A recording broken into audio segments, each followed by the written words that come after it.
आप सभी को मेरा ओम प्रणाम। गीतोपनिषद बाय डॉक्टर श्रीकांत गुप्ते इस वीडियो चैनल के आज की कड़ी में, आज के भाग में मैं डॉक्टर श्रीकांत गुप्ते आप सभी का हार्दिक स्वागत करता हूं। आज का अपना भाग जो है वो है महाभारत परिचय भाग 3। और इस भाग में हम देखने वाले हैं कि महाराज पंडु, धृतराष्ट्र, विदुर इनके संबंध कैसे थे और उनसे आगे 100 कौरव या 100 धृतराष्ट्र पुत्र और 5 पांडव इनका जन्म कैसे हुआ।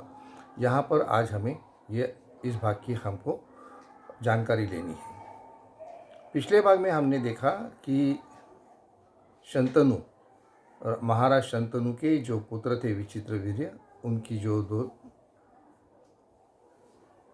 पत्नियां थी, उनसे धृतराष्ट्र और पंडु इनका जन्म हुआ और तीसरे जो थे दासी पुत्र विदुर, उनका जन्म हुआ। आज हमें ये देखना है कि ये कुरुकुल की जो परंपरा है वो आगे कैसे चलती आई। धृतराष्ट्र सबसे बड़े पुत्र थे और महाशक्तिशाली थे। इनके बारे में ऐसा कहा जाता है कि उनमें 1000 हाथियों का बल था। वो धृतराष्ट्र जो थे वो सबसे बड़े पुत्र होने के नाते और बलशाली होने के नाते हस्तिनापुर के राजा या नरेश होने में बिल्कुल सक्षम थे, लेकिन फिर भी वो जन्मतः अंध थे या दृष्टिहीन थे। उसके लिए उनका हस्तिनापुर के राज सिंहासन पर आरूढ़ होना संभव नहीं था। तो इसके लिए राजा पंडु जो हैं वो हस्तिनापुर के नरेश हो गए। धृतराष्ट्र का विवाह गांधारी से हो गया।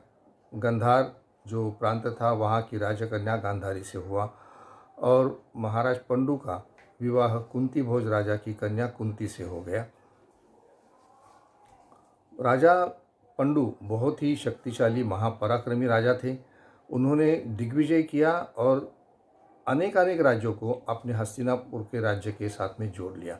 उन्होंने दक्षिण दिग्विजय भी किया और वहाँ जाके मद्र देश को भी जीत लिया और साथ में मद्र देश की जो राजकन्या थी माद्री, उनसे विवाह करके वो हस्तिनापुर वापस लौटे। उनका राज्य का कारोबार जो था बहुत अच्छी तरह से चल रहा था। एक दिन राजा पंडु मृगया पर गए, शिकार पर गए और वहाँ पर दुर्दैव से उनका जो बाण था वो ऋषि किंदम जो हिरण के रूप में थे उनको लग गया। और हिरण के रूप में जो ऋषि किंदम जो थे उन्होंने राजा पंडु को श्राप दिया कि जब वो कभी स्त्री संग की उद्देश्य से किसी भी स्त्री के पास में जाएंगे तभी त्वरित उनकी मृत्यु हो जाएगी।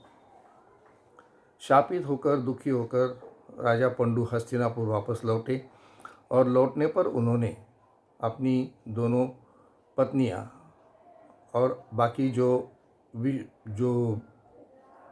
विद्वत जन थे उनको सब बात बताई और उनसे कहा कि अब मैं वन के लिए चला जा रहा हूँ। तो जब वो वन में जाने को निकले तभी उनके साथ में उनकी दोनों पत्नियां कुंती और माद्री भी उनके साथ चली गई और यहाँ पे धृतराष्ट्र को हस्तिनापुर का नरेश घोषित किया गया और उनको हस्तिनापुर के राज सिंहासन उनको सौंपा गया। राजा पंडु बहुत दुखी थे कि उनकी कोई संतान नहीं हो सकती है। अपनी ये जो बात है वो उन्होंने कुंती को और माद्री को बताई। तभी कुंती ने उनको बताया कि विवाह से पहले मैंने ऋषि दुर्वास की जो सेवा की थी तभी उन्होंने मुझे कुछ मंत्र दिए हैं और वो मंत्र ऐसे हैं कि मैं किसी भी देवता को आवाहन करके उनसे मैं पुत्र प्राप्ति कर सकती हूँ। अगर आपकी अनुमति हो तो हम ये कर सकते हैं। तभी राजा पंडु की अनुमति के बाद में कुंती ने प्रथमतः यमधर्म को बुलाया और उनसे युधिष्ठिर का जन्म हुआ। उसके बाद में उन्होंने पवन देवता, वायु देवता को बुलाया और उनसे भीम का जन्म हुआ और बाद में इंद्र से उनको अर्जुन का जन्म हुआ। ये बात होने के बाद में उन्होंने वो जो मंत्र थे वो माद्री को दिए। माद्री ने अश्विनी कुमारों को आवाहित करके वहाँ से नकुल और सहदेव ये जुड़वा भाइयों का जन्म हुआ। दुर्दैव से वन में ही महाराज पंडु का निधन हो गया, उनकी मृत्यु हो गई। और उनकी पत्नी जो थी माद्री, वो उनके साथ सहगमन करके जंगल में उनके साथ में चली गई। और कुंती अपने 5 बेटों को लेकर हस्तिनापुर लौटी। यहाँ पर माँ गांधारी को भी एक गर्भधारणा हुई, और उनकी जो गर्भधारणा थी वो लंबी चली। 2 साल के बाद में उनका जब प्रसव हुआ, तभी किसी गर्भ के जगह पर उनको एक बहुत बड़ा मांस का गोला उनके पेट में से निकला, और वो देखते हुए गांधारी बहुत दुखी हो गई। तभी महर्षि व्यास वहाँ पर आए और उन्होंने बताया कि ये जो बड़ा सा मांस का जो गोला है, इसके मैं 100 छोटे छोटे टुकड़े करके उनको कुंभ में रखूँगा, तभी तुम्हारे 100 बच्चे हो जाएंगे। इस तरह से गांधारी को 100 पुत्र हो गए। उनमें से सबसे बड़े जो थे उनका नाम था दुर्योधन। लेकिन यहाँ पर अभी युधिष्ठिर जो थे वो सबसे ज्येष्ठ भ्राता थे, महाराज पंडु के पुत्र भी थे।